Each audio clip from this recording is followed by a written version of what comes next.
inattendue de la résurrection de Jésus surgit dans la simplicité des gestes funéraires de Marie-Madeleine. Elle est la première témoin du tombeau vide, voulant être auprès du corps de son Seigneur, ou au moins voir son tombeau, le toucher, réduire la distance infinie qui désormais la sépare de lui. Mais l'inattendu du tombeau vide ouvre une brèche dans les horizons désespérés de Marie-Madeleine et des disciples. La résurrection du Christ devient l'événement central de leur vie et de celle de tous les croyants.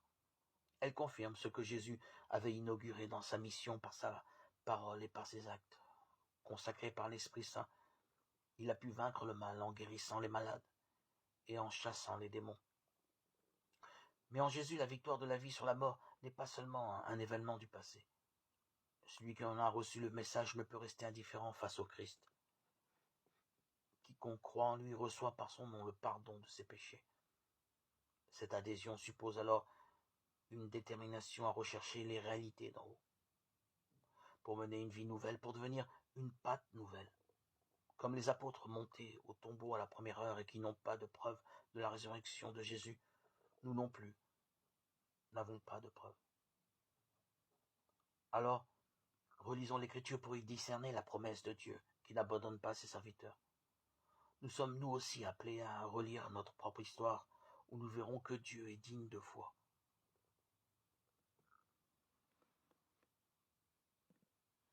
À la suite des apôtres, des martyrs, de tous les témoins, proclamons solennellement notre foi.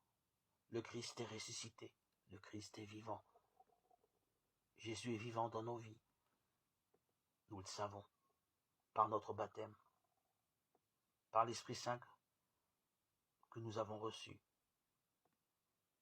Jésus est vivant aujourd'hui, maintenant, dans nos vies et pour les siècles des siècles. Il nous a précédés en Galilée, c'est-à-dire sur nos routes quotidiennes. Que nos vies en soient renouvelées